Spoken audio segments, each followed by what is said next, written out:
I mean, how can we not start TMO with the coach's choice? Hi, Kerry. Listen, I want to say I had such excellent comments from you two from last week. I am very impressed. We're very surprised. Yeah, even me. I was surprised and impressed. I know today we've got a lot to get through. This is the second ever episode of TMO, the man's observations. We've got the coaches John Plumtree and Bashford with us live until 1. We are live on TikTok. We are live on YouTube. And if you want to get hold of us, you can send a WhatsApp 072 330 337. All right, coaches, over to you. Well, that's a positive start. Bashy, they liked us. Jeez. You're surprised. We thought it was just going to be a one-hit wonder. Off.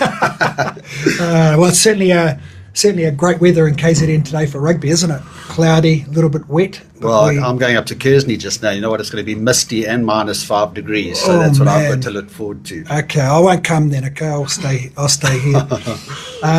But let's talk rugby, Bashy. So school stuff from the weekend. Last weekend, all the school teams playing up in Hilton. Give us some results from that weekend. Yeah, the annual Sharks Day, which culminates as the Natal Schools Trials up at Hilton. So all the teams playing up there. Mm-hmm. Beautiful day for rugby, nice and sunny, and they're not too hot. We'd had that cold front come through during the week, so the conditions were perfect. And some unbelievable rugby, some really close results, and it had the crowd on the edge of their seats most of the day. So yeah, lots of positive things coming out there. The day kicked off with St. Charles versus Clifton. Unfortunately for Clifton, they got a bit of a hiding. We were the second game at the field, Kearsney versus Michaelhouse, and were 12-0 down in 13 minutes. The boys showed great resilience to come back and win the game 32-31. Thanks to a missed conversion by the Michaelhouse kicker. So we got a little bit lucky at the end, but hey, you need luck in the sport that we play, don't you, John? You beat Michaelhouse. Yeah. Okay, so let's just unpack that for a bit. So, your boys have sort of lost 3 or 4 games in a row, correct? Or no, we lost 2 on tour, and then we drew with Westville the week before last. True, that's right. We've won our first 5, lost 2, and then drawn 1, and now congratulations, mate. I mean, that's fantastic. Well done to you and Keegan and Tara.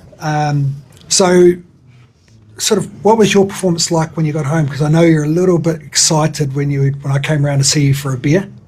Well, I think you've got a lot of explaining to do, John, because it was my middle boy's 21st, and he's just come back from Dubai. And John, I think, thought it was my 21st. So he spiked me from the time I got home until the time I almost went to bed. I'm going to help you here. I'm staying out of this. No, but when I left your place, you were naked with a Guinness top hat on. Well, you see, and that's totally out of character for me. So that's all got to do with John and my eldest boy, Dale, spiking my drinks. Terrible, that's what I'm sticking terrible to your anyway. children have to see you like that. But anyway, I mean, that's staying at the Bashford's house. Brilliant. Yeah, and so after that game was Northwood versus Westville, also another humdinger of the game. Northwood winning that 19-14. And after that, College versus DHS, another one that was down to the wire, and College kicking a kick over in injury time to win 18-17. So all of these games were like down to the wire and really, really close events. And the last day of the game was the Hilton versus Glenwood fixture. Glenwood going through a bit of a rebuilding stage, and Hilton really are the on-form team in Durban, or in Natal, should I say. And they unbeaten at the moment, heading up this weekend to Pretoria. They managed to beat Glenwood 48-7.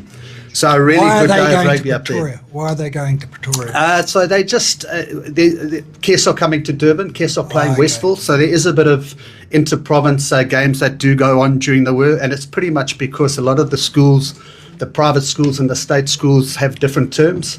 So they're on holiday at different times. So trying to fit people in, often there's not enough times in the calendar to see everyone, or you fall short of a fixture. So you have to pick up an external fixture from somewhere else around the country. Okay.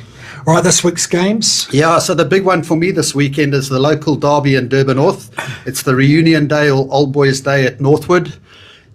Going back in history, we'll probably have between 10 and 15,000 people at Northwood on Saturday with the hockey and rugby reunion. So if you're in the area, get down to Northwood. You're going to see a crack of 2 informed teams. Like I mentioned, College got one over DHS up at Hilton last weekend by 1 point, and Northwood got one over Westville. So everything to play for this weekend in Durban North, and a massive crowd expected. So lots to look forward to there. The other fixtures, St. Charles are hosting Glenwood. Westville, as I mentioned, are hosting Kearsney from Johannesburg. We've mentioned the Old Boys Clash. Kearsney are hosting DHS up at Bothers Hill. And then Hilton off to Pretoria Boys for their clash against my good friend Paul Anthony's team up on the Halfveld. So Pretoria versus Hilton should be a good day up there as well. Okay, so your prediction for Northwood, Maritzburg? Oh, mate, I'm an Old Boy, so 100% Northwood. You know, College have got a really good side this year. They've really a physical pack and some exciting backs. So lots to play there. Northwood have had a phenomenal season as well. They lost 2 games at the Wilderklave really closely, and then they've come back and obviously beaten Westville now, which is a really good result for them after going down to Westville at home earlier in the year. So really exciting day expected here in Durban North. We'll look forward to see whether you get that prediction right. And what about DHS? What about that game up at Kearsney? I'll be up there watching. Yeah, so DHS have also one of traditionally been one of Natal School's strongest teams over the last 5 to 6 years. They ironically have the most players selected in the Natal Schools team. They got 5, so it's a quality team. But like I said last week, I mean, this year's the quality of Natal Schools rugby this year is phenomenal. I don't think it's been as strong for a hell of a long time. And on the day, it looks like any team can potentially beat anyone else. So the competition's really, really high.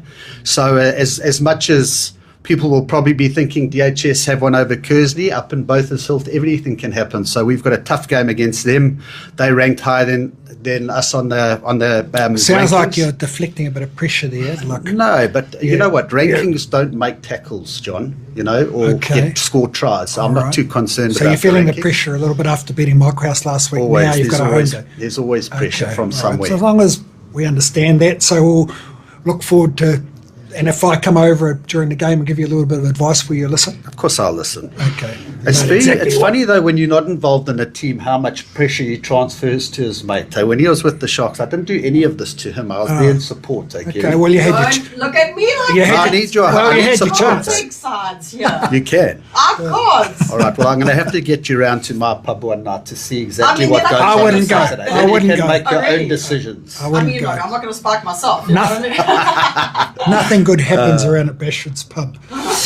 So A lot of good happened. and Natal selection, Bash. Yeah, so the KZN Craven Week includes players from 7 different schools, which tells you a lot about the standard of the rugby in Natal this year. So it hasn't been one school that's dominated the selection. Wow, that's good. And that's really good, I think, for the province. So DHS, as I mentioned earlier, lead the way with 5 players. Northwood and Kearsney both got 4 into the team.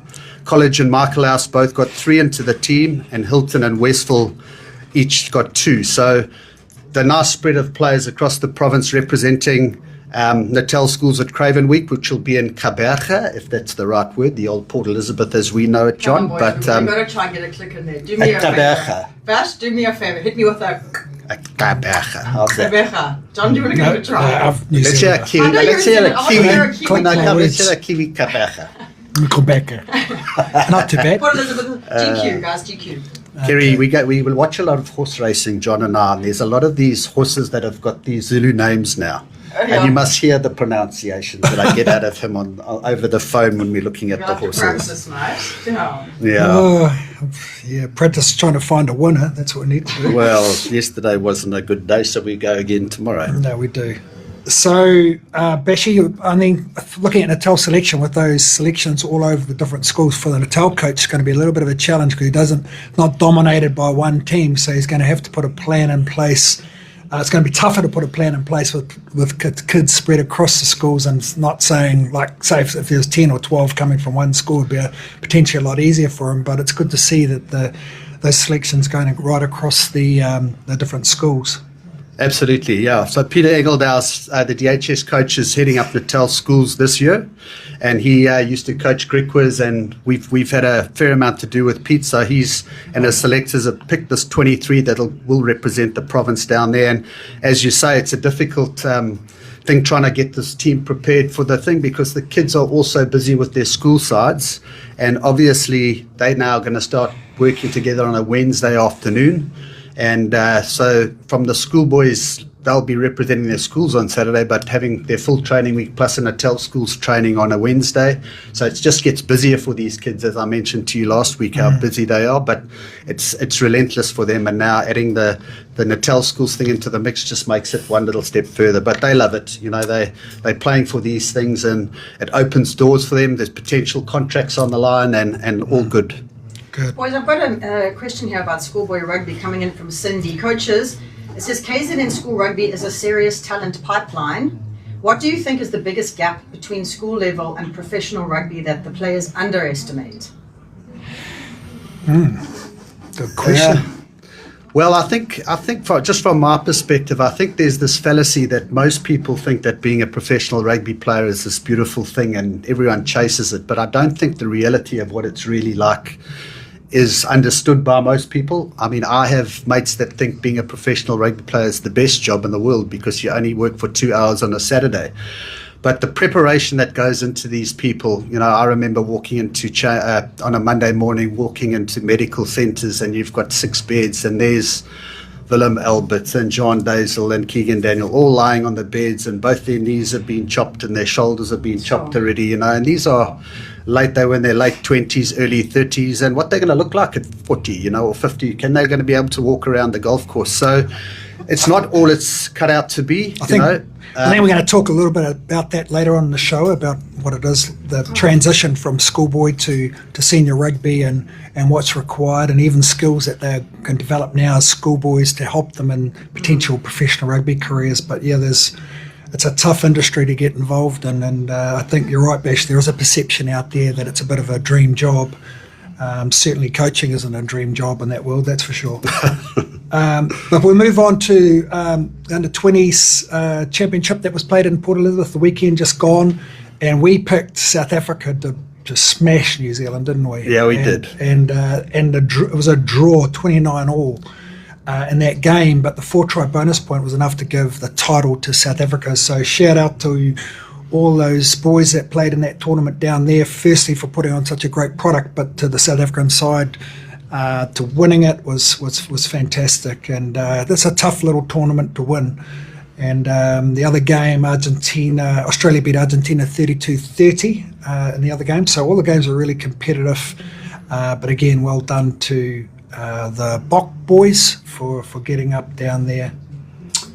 All right, we'll just move on to URC results from the weekend, and after that we'll have a little song, but I'll just go through the results. So we saw Ulster and Stormers a 38-all draw, and we're going to talk about that game a little bit later.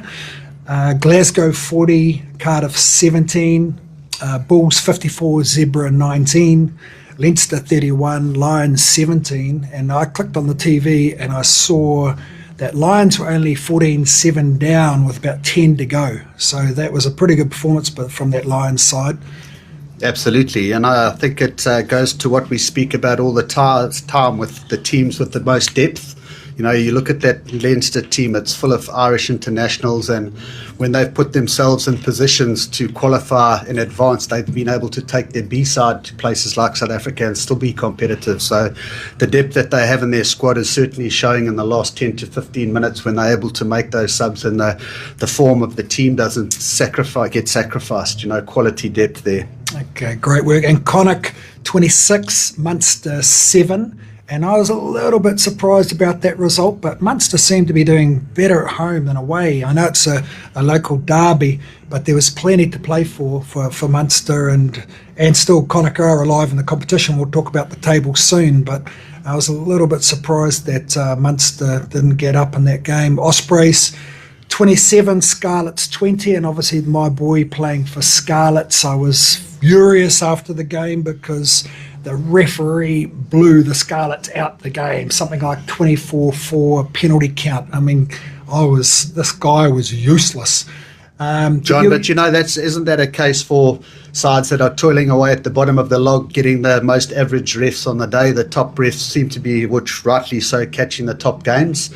So I guess if you're floating around the bottom of the log, that's the kind of reffing you can expect. Yeah, and you won't hear me talking too badly about referees and officials, because I know that they do their best, but really this guy wasn't good enough, and he's a professional, he needs to be better. And some of the stuff that I saw, even though I'd had a few beers at your place, I just wasn't good enough. Dragons 15, Edinburgh 24, and that was the only result away from home that the home team lost. And in the local game here in Durban, Sharks 46, Benetton 7, which was a little bit of a surprise. Benetton only a couple of weeks ago beat Leinster. But out the competition, nice tour to Durban, good game farms up the hill. I'm pretty sure they came on holiday not to try and train too hard. I know what I would have done if I was in their shoes. Some of those guys, it would have been their first trip to South Africa and would have made the most of it. But you're quite right. I mean, for them to beat Leinster 2 weeks ago, possibly Leinster focused more on the semi-final of the champions and rested a few players or picked a different squad. But it just shows that all of these teams in the URC, even if they're toiling away at the bottom of the log on their day, have the capacity to beat anyone, and that's the danger. If you drop your guard, you could be under pressure. Yeah, and the Sharks coming back from a tour where they didn't do so well, so they had a lot to prove in front of their home crowd, so it was always going to be a tough outing for Bennington today. Yes, so I have a question, a question for me as I'm listening to you here. Coach, you just spoke about the ref. Now obviously when you're following a team, you love a team. If you don't win, we don't like the ref. However, you seem to be speaking as if there are such different levels of reffing that you get the way better refs and the not so good refs. Can a ref be schooled? Like if a ref does really bad work, can the ref get a yellow or a red card? Because if a team loses purely on poor reffing, have they really lost? They've got a referee manager. And that's his name's Tupper Henning. He's based in Ireland at the moment, so all their performances are judged, I guess, in some ways, and I think they've got referee coaches to help them as well. Can it ever change the outcome of a game post the fact? No, never. Once it's done, it's done. But what we'd like to see is that there are. We know who the top referees are in the URC, and we know who the ones that are still developing. Okay. And obviously, it's just like a player. He'll develop to become better.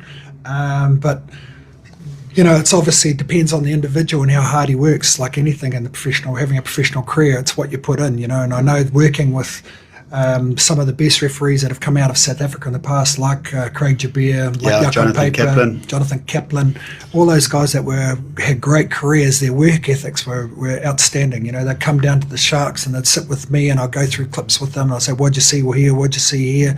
Because the best referees in the world can process the pitches that they see in front of them really quickly, because the game's so fast, isn't it? If you think about a breakdown, he's watching both sides of the ball, isn't he? He's watching tackler, the stealer, he's watching the cleaners, and there's a lot going on. So the best referees in the world can process those pitches really quickly to see if there was nothing illegal, or if the ruck was fine. And let's face it, there are better ones and there are worse ones, but the game's gone to another level now, hasn't it? Because now we've got TMOs involved as well. We actually had a message come through from Gregory. I don't know where Gregory's from, but Gregory says, coaches, do you think the TMO system is actually making rugby fairer, or are we now just spending more time watching replays than playing the game? We're spending a lot of time watching replays, and that sort of bugs me a little bit, because if a TMO is showing a referee on the field and he's looking at it himself for 10 frames on one angle, 10 frames on another angle, now there's 5 minutes of the game has been taken up. It's like, make a decision, mate. It's not changing. So it's like sometimes they can be a little bit too scared to get it wrong. And but I think the game's suffering because of the fact that the game's getting too slow. A game is supposed to be for 80 minutes, and with the TMOs and the amount of yellows and red cards now, it's not all official faults either. We're going to talk about that as well, around the players' responsibilities, but the TMO has got to be faster at making quality decisions so you can get that message to the referee so the game can move on. And I think just on that, We saw last week in that Champions how there was an outcry after the game about how the TV views that were shown because of the home game in France, there was questions about the producer with Barbary getting a knock to the head and nothing being done about it. So it actually goes a bit deeper than just referees. It can be home ground advantage kind of thing that was being questioned by Johan van Kraan of Bath. Oh, the old French. Yeah, the old French at home. They only show you if it's your team that should be penalised, they don't show that clip. It never goes on the big screen. So, but if it's the other way around, it's shown for the whole crowd to see, and the pressure straight away goes to the refs. So, yeah, it's always interesting with these kind of decisions.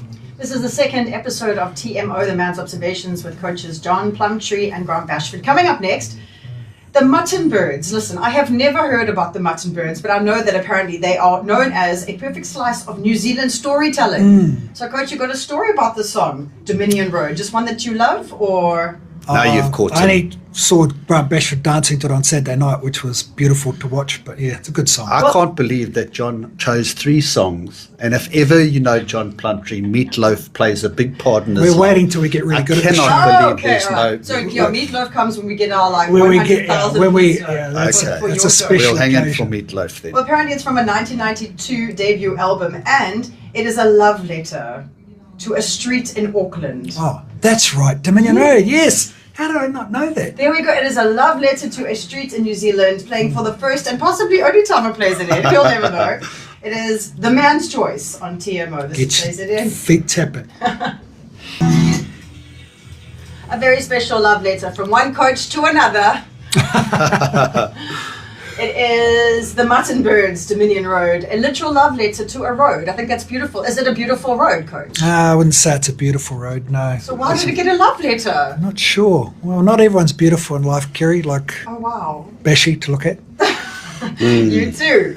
Play nice. See what I mean, eh? I do. I see what you mean. This is the second episode I'll of let TMO. you make your own decisions the more we go. It is the only rugby show where you're going to have absolutely everything covered, from URC to Curry Cup to schools rugby and club rugby. And I'm going to let the coaches go back to doing what they do absolutely best, which is tune each other and talk rugby.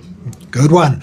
All right, so URC this coming week. So massive. There's only one round left. I think it's 18 rounds in URC, and I think it's the 18th round this week. So we've got Glasgow, Ulster away from home, which is a massive game for both teams. One vying for top spot, and one's looking to stay in the top 8.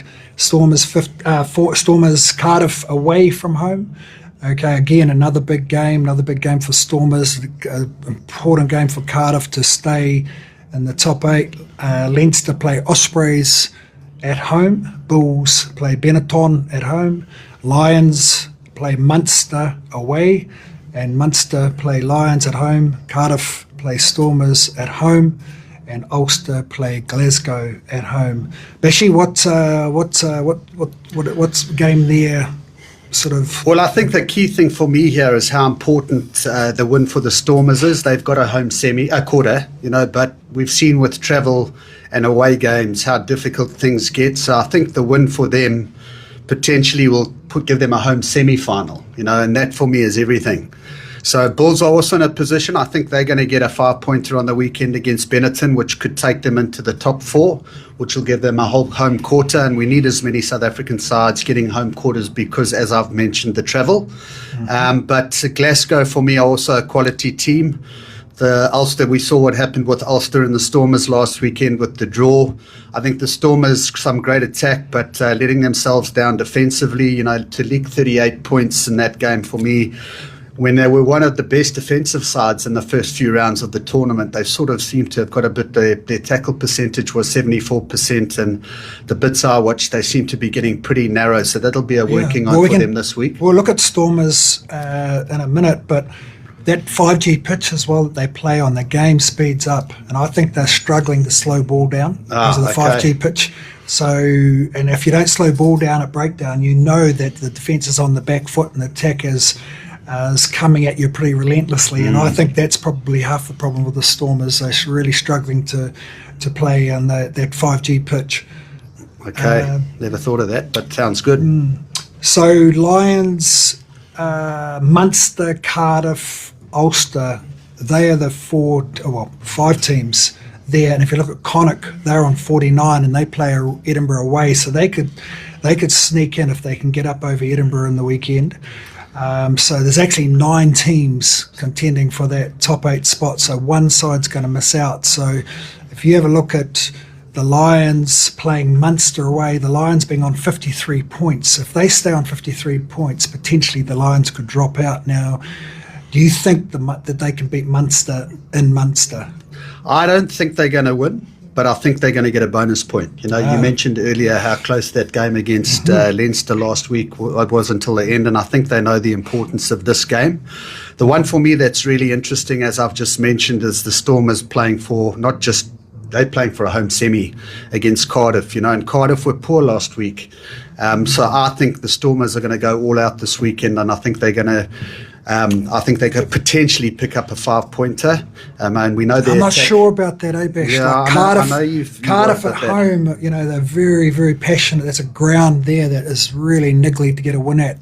And that, they box 16,000 people into a really small field behind the Millennium Stadium there, and it's and again, another 5G pitch. I know Cardiff stats from an attack perspective haven't been great. I think they're 12th or 13th on the log in terms of tries scored, but they are hard to beat, and everything's on the line for them as well. This is going to be a tough match. I thought that last week I was expecting a better performance from them against Glasgow. The fact that they went down 40 points to 17 made me make that decision around this weekend. So I'm backing the Stormers this weekend just because how important that game is for them. But we do know as well that week 2 and 3 on tour always are difficult. Stormers have been away now on the road for 2 weeks. So you're right, it is a potential banana peel, but let's hope that the Stormers can pull one out there. And I think Ulster being home again, Ulster will take a bit of confidence out of their performance last week. I mean, they should have beaten the Stormers. And, Glasgow have got to travel. I mean, I know Glasgow will be full strength this week. But that's not a given, that game as well. I think Ulster potentially could get up at home. So much to play for. Connacht against Edinburgh away. What are you thinking there? Connacht for me are the side that's probably the most improved side of the tournament. They brought in Stuart Lancaster, and he's done a phenomenal job with them. I think I mentioned last week how he was sort of involved in the resurrection of Leinster, and a great attack coach, and the way they're playing inspires their team. You can see they're playing with a lot of confidence. So I've got a funny feeling that Connacht are going to pick up 5 points against Edinburgh this weekend. I know it's away from home, but I think they're playing for everything, which could see them ending up on my backings in 7th position, with Ulster 8th and Cardiff potentially dropping out if the Stormers do the business. Okay, bro. So you tell me now who you think's going to qualify and who's going to miss out. So I think the top 8 will go Stormers, Glasgow, Leinster, Bulls, Munster, Lions, Connacht 7th, and Ulster 8th, with Cardiff missing out. The interesting one, though, is there's a potential... I was going to say Lions might miss out, but I'm really scared to say that. Yeah. Because if I go to Joburg... Yeah, you'll be in trouble. People go missing in Joburg every day, John. You know that. I think Lions will win. Do you? Yeah, it will change my mind. Okay, well, that's so long as that's what you really feel, that's the main thing. Yeah, so the thing for me is there is a real chance that Stormers and Glasgow could end up on the same points at the top of the table, on 63 or 64 points, and then points difference would come into it. So currently, as we stand, Stormers are on 166 points and Glasgow 137. So there's a 29 points difference in Stormers' favour. So even a draw there could favour the Stormers, unless obviously Glasgow go and put 30 points over Ulster on the weekend, which is probably unlikely. No, that's unlikely. Okay, so that's interesting, isn't it? And Ulster, Connacht, Cardiff all play on Friday night, okay, all at 8:45. So... yeah, difficult for those teams. A lot of teams will know what's happened before they play on Saturday. The Lions play Saturday, so they'll know what they need to do. That's right. And I know they'll likelihood is that who knows, they could have qualified before the game. That's right. Yeah, 100%. I think if they get 1 point out on the weekend, they'll be safe. They're potentially safe already. Which their 1 point is either getting within 7 points, Yeah. or 4 More tries. than 3 tries ahead. Yeah. Okay. Yeah. Cool. So. But the Lions are an enigma. You play them in Johannesburg, it's almost impossible to win there. They've got continuity and selection. They don't lose a lot of players to the box. And at altitude and intensity that they play the game, it's a really difficult place to go and play. Yeah. And if they just bring a fraction of that on the away games, I think that would be really difficult to. So you're right. I mean, I know I'm saying I back Munster this weekend, but Lions have every opportunity to get up in that game. There's very few games here that are going to be clear cut, except the Bulls at Benetton, I think. Sorry, I got a message here from James just asking about URC, saying, coaches, do you think URC is the best thing that's ever happened to South African rugby, or did we lose something when we left Super Rugby? Well, we talk about this quite a bit, don't we? I mean, the URC is played in the same time zone, which is great. So, and we're getting a lot more different sides coming to South Africa to play out with than in Super Rugby, because Super Rugby was less teams. But I think the quality is not quite as good as Super Rugby right now, but it's not far off. I mean, the top teams, obviously, in the URC could compete comfortably at Super Rugby, couldn't they? But Super Rugby certainly had its, for the players, I think there's less travel. I mean, the URC players from South Africa now, our teams are competing in that competition, having to do a lot of travelling, 5-6 trips across to the UK, put the Champions Cup involved, and then you're heading to France as well. So there's a lot of travelling for the URC teams in South Africa. And I think that was something that surprised the South Africans, because when they got away from Super Rugby, they thought, we don't have to go to Australia now and New Zealand now, but you only had to go there once. And unless you made a playoff. That's right, unless you made a playoff. So now they're doing more travelling. So it's a tougher gig playing in the URC, and the season goes longer as well, isn't it? We're looking at a 10-month season now. We used to really look forward to those tours, 5-6 week tours to Australia and New Zealand, and as you say, you travel once, and then first week's tough with the time difference, but once you're there, you really get into it. And we were really well looked after as well with the places we stayed, beautiful places, and the players loved it. We used to make it really fun for them, so we worked hard on the field. As much drawling as there was playing. I know, I mean, are you allowed to tell? Are you allowed to speak outside of the tour? Is it one of those, like, what happens on tours? Well, yeah, there's one or two stories that I'd like to talk about of Bash's behaviour. We both started under a coach by the name of Dick Muir. That was very, very special to both of us. But he always used to say, listen, don't let the rugby get in the way of the tour.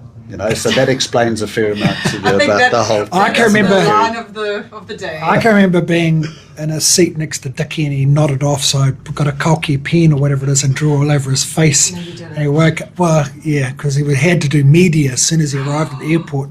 And that was a semi-final. We are on our way to play the Waratahs in a semi-final.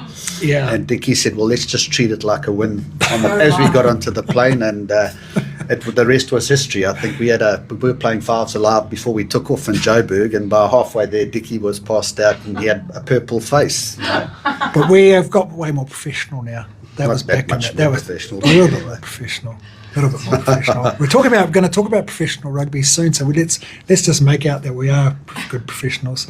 So just a couple of talking points but a good question. A couple of talking points for around the URC. So we had Dion Faree's injury in the weekend, which is very sad for Dion. And before I carry on, hey, just a big shout out to all of the Lions, because we do have the Lions. We do hope the Lions get up, and Absolutely. We do have a couple of Lions friends that support the Lions, don't we? We do. Yeah. Robbie Burns being the front line there with that one. Yeah, so we have to hope that they get up.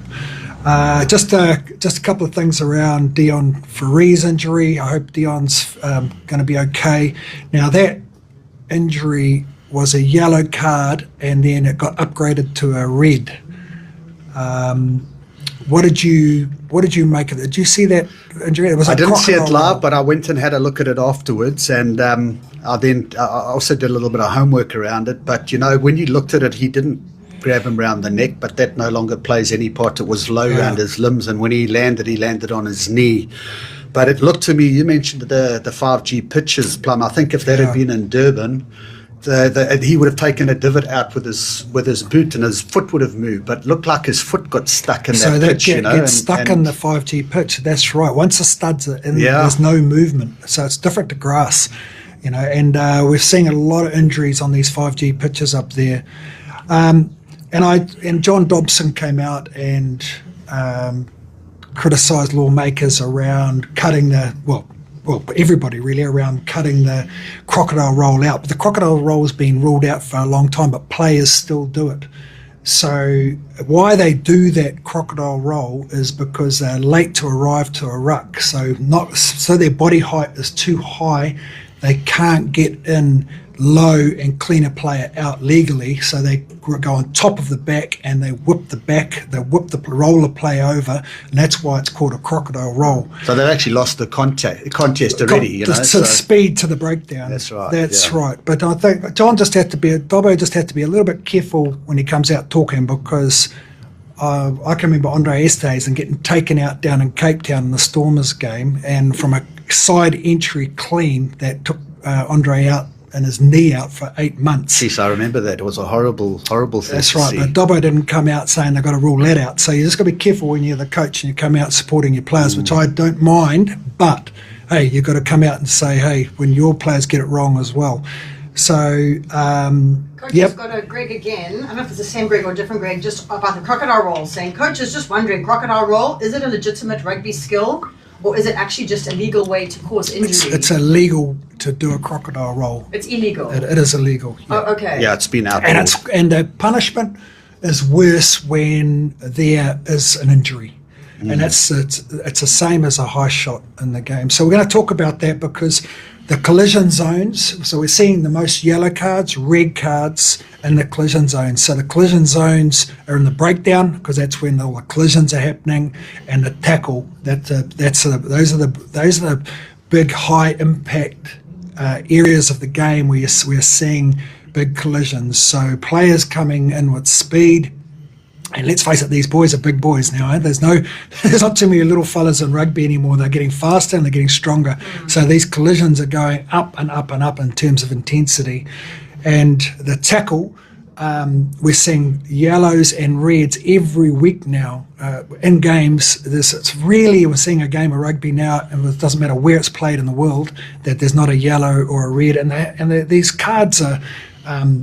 make it basically, once you lose a player or lose two players, you're going down 10 or 15 points, aren't you? It's difficult to hang in with less numbers now because of the quality of the rugby that's going on, But certainly from my side, I know we're all having a crack at the refs a little bit here, but there's got to be a big onus on the players, as well, getting it right. It's not a difficult thing to coach. I know at schoolboy level, quite interestingly enough, a high tackle is deemed high if it's above the sternum, where at URC level, it's above shoulder. Yeah. So anywhere time you go near the neck or head, you're in trouble. It's a big emphasis by lawmakers to try and safeten the game up and getting kids to go lower than the sternum. But every week, as you say, despite them being professional, we're seeing a card for yellow, which might be sent to the bunker and upgraded to red, and that's unfortunate. It's just needs to be addressed. I think as well, with the tackler, if there's a late change of direction from an attacking player, then he can be caught high because the tackler hasn't got time to adjust his body height. Okay, but we're seeing a lot of poor tackles because tacklers are trying to be dominant and they're not dropping their bodies low enough. Okay, and they know the ball carrier is going to drop his body because they're coached to drop their bodies into contact so they can get the ball to the ground earlier, not coached to go in high into contact. So the tackler has to be skillful at what he does. So the coaches, it's on the onus of the coaches to make sure you practice this level change 100%. At training. It's a basic skill. And if you don't get it right, we're seeing it's costing games. 100%. That last one on... in the game against the Stormers on the weekend basically cost them a penalty try and the game they could have won, but it ended up being a draw. Oh yeah, and again, that winger for the Stormers, he should have gone on low to score the try, but he went in high over the line because he thought he was going to bounce that 9, and that 9 wrapped him up, and the 9 nearly got it right. It was only just a little bit high. And that could have been the game for Ulster. Well, I chatted to Mark Lawrence as well during the week about that decision, and he said, look, that tackle anywhere else on the field would have been okay, but because it was close to the goal line, it became foul play because the try would have been penalty scored. try. And so it would have just normally been a penalty and not a yellow card because it wasn't like that bad. That Nine had to do everything. If he had tackled him low, he would have scored in the corner. So he didn't have much of a choice but to try and wrap him up, which he did really well. But unfortunately, that action disallowed a try being scored. So penalty, try, red card. Coaches, I don't even know, because I'm trying to stay up to date with sports here, so I don't know if this question is relevant to what you're talking about, but Roger asking what the two of you think of the Rugby Premier League. The Rugby Premier League. I think that's not the RPL. Premiership. Premiership, that's the English Premiership. It could be, or it could be this new professional rugby league that they're talking about. I'm not actually sure what that's called, so I'm not sure on the question. All right, Kerry. sure. So, Roger, if you want to elaborate on that question, you're welcome to send another message. Remember, that number is 072 330 337. We're also live on TikTok. We've just got 11 minutes left of the show. Can you believe it? Yeah. Goes fast. Yeah. Before we do finish, I do want to just talk about what we touched on earlier around professional athletes and the mental and physical challenge that they actually do have. It's a bit of a, it's a really touchy story from me, but Tane, my son in the UK, playing for the Scarlets. Okay, he's had 3 yellow cards this year. Just talking about yellow cards for Scarlets, and he's had a bad attitude like his dad, like his mother. You too. Hey, no, now that's gone too far. Don't bring the perfect plum into this.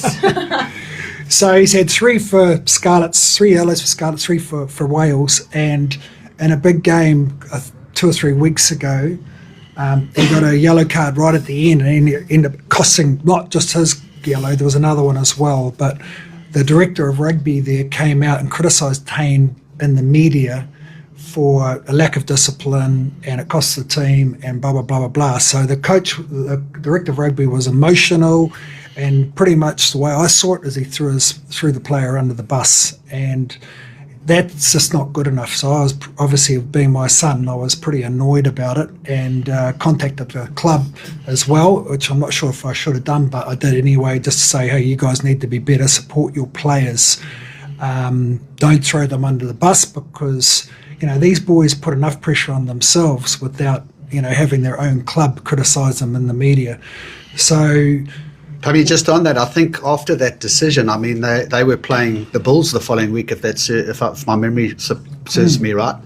And knowing the Bulls' psyche, they would have used that as a bit of ammunition to go, well, Plumtree's had 3 yellows, let's irritate him and see if we can get him a 4th one. There's the gamesmanship that goes on in the game. So, not a good idea by that director of rugby to come out and not support his player, in my opinion. Yeah, and so what we did as a family was got around Tane, and hopefully all his teammates did as well. But I just want to talk about some of the things that can happen in the rugby environment for a player who's with some challenges that happen in the game. So they can lose form, and with form they lose confidence. Okay, there's selection as well. They might not get selected for the weekend. There's injuries, and their return to play.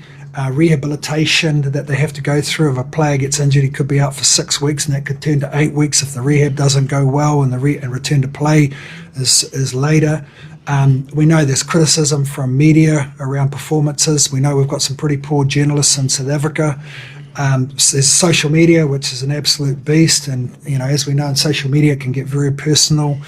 And I know players are told not to read it. And I think generally a lot of players don't read social media, but family members do, and it generally does get back to a player if he's been criticised, and it's a really tough time for a player to be able to handle that. And a lot of our players are young players, and they don't have the coping skills to handle it. It's all right for the seasoned veteran who's been there, done it for a while, but for a lot of our younger boys, all of this is pretty new. And the players do feel a responsibility to the fans, and if they feel like they're letting a lot of people down, it can be pretty tough to take when you're a young man. So all of this happens in the professional world for a rugby player. These physical and physical challenges around their bodies, and the mental challenges around performance, consistency, getting up week after week to play at their best. So when I looked at it and I thought about, well, what can we do to relieve the pressure for a pro rugby player? Because the big rock for me is that a player has got to feel that he's not out there on his own, that he's got there's a pathway for him to becoming healthy, whether physically or mentally.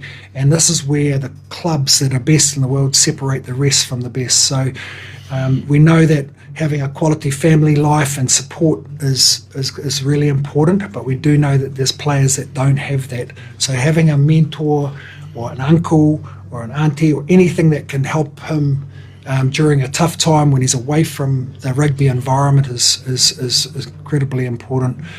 And having qualified staff that can support the athlete mentally and physically.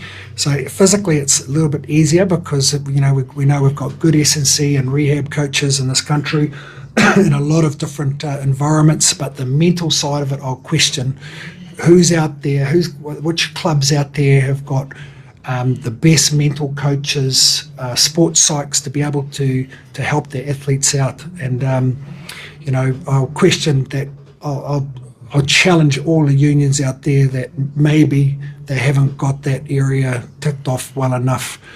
And team leaders need to get around players as well. Nothing better for your peers to get around a young fella and to make sure that he's well supported. And the coaches, well, we know there's better coaches and there's good coaches and there's not great coaches, and generally they're not great coaches aren't giving honest assessments on the players' performance. So they too much bullshitting around how the player's playing. Yes, you're playing good, but you're not playing good enough. I mean, that just doesn't cut it. So for the coaches out there, get detailed around the player's performance and what's going to make him better, and put a great plan in place to make him better. I think that's just my little bit around that for this week. I know Bash, have you got anything that? Yeah, just interesting listening to you talking about it from a professional rugby perspective, but I mentioned it last week and I'm going to mention it again now. The pressure that these young kids that I'm coaching at schoolboy level is exactly the same. So often they're on scholarships, so that's taken financial pressure off the parents, and then the parents feel it if the kids start not showing form and they're worried about possibly losing scholarships, so they apply pressure on the kids. So you have these really young minds that are not just running out on a Saturday afternoon to enjoy a game of rugby with their mates. They're actually playing with pressure from their parents, as well as pressure to make provincial teams that have just happened so that they can potentially get a contract. And a contract will potentially support the family. That's right. And you've told me lots of stories about how many of the players now are looking after more than themselves. There's a lot of them that are looking after families and grandpas and grannies. So they're not just playing for themselves. And that's a massive responsibility on young kids, certainly, that are not in a position to deal with mentally.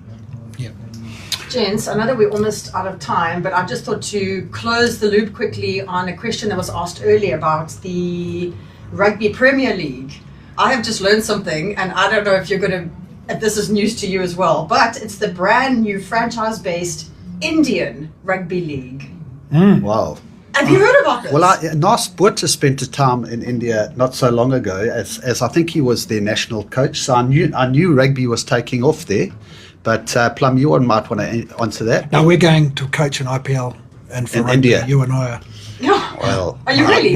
Well, you know what? I love curry, so it's a good start. So we can head off there. But apparently they're saying, and I know this may be something to talk about next week, but matches last 4 minutes per quarter, 2 minutes between each, so roughly 22 minutes per match. Each squad has 13 players, including 5 international marquee players, 3 bridge players, and then 5 Indian players. 4 minutes each way. I had no idea that. We could almost play. What? This is amazing. I had no idea. No, that's the first I've heard of this. Big name coaches are involved, including Ben Gollings and Tim Walsh. 2026 edition is running from the 16th to the 28th of June. Okay, so Ben Gollings is a famous sevens coach for England, and I think he coached in Fiji as well. So possibly it's a sevens tournament. You know? Or maybe a tens tournament. That's getting bigger and bigger as well, the tens tournaments around the world. I'm shook at this information. Because we were saying on air the other day, actually, because Devek is part of our team, he's an Indian man, and we were like, have you ever met an Indian rugby player? And he was like, I don't think I have. Can you imagine if the Sharks ended up with a couple Indians in the Sharks team? I would the support love that. would be like. It would be fantastic. Oh, yes. We need to make it. We need to go and find the next Indian rugby player, guys. Okay, Exactly. cool. Let's Well, do that. Hey, I just got one thing as well that I Yes. loved. In New Zealand right now, the retirement age is 65, okay? And they're they want to take it up to 67, all right, Wow. to retire. And then they're encouraging, older people to work a little bit longer, because there's a bit of a brain drain out of New Zealand where a lot of our boys a lot of our kids are going to Australia to work. So news is that Graham Henry has just become a New Zealand rugby selector, and he's 79. Wonderful, eh? That's good, eh? Yes, I think I listened to a thing with Dave Rennie the other day, and they questioned him around it, and it was great because he was simple. He answered it. He said, listen, I questioned Graham Henry around 60 players, and he had lots of information of all of them then. So he still watches a lot of rugby, and he said he's got World Cup experience that I'm going to need. So but he's he's a also- great guy to have in the environment. And he's also freed up a pension because now Well. he's getting paid at 79 to be an All Black selector. That's a lot of Wonderful. money. Gee whiz. And he doesn't need it. At 79, it's a great job. 79, man. That's unbelievable. Well, gents, thank you so much. It's 1 o'clock just like that. This is the second episode of The Man's Observations, every single Thursday live from 12 until 1. Gents, have a wonderful rest of your Thursday. Play nice. We'll find this entire episode up on our TikTok as well as Facebook as well as YouTube and on Spotify as well. This is Radio PlayZN playing out with another coach's favorite dragon, April Sun in Cuba. Hey, was that one of yours? Nicely done. love it. PlayZN.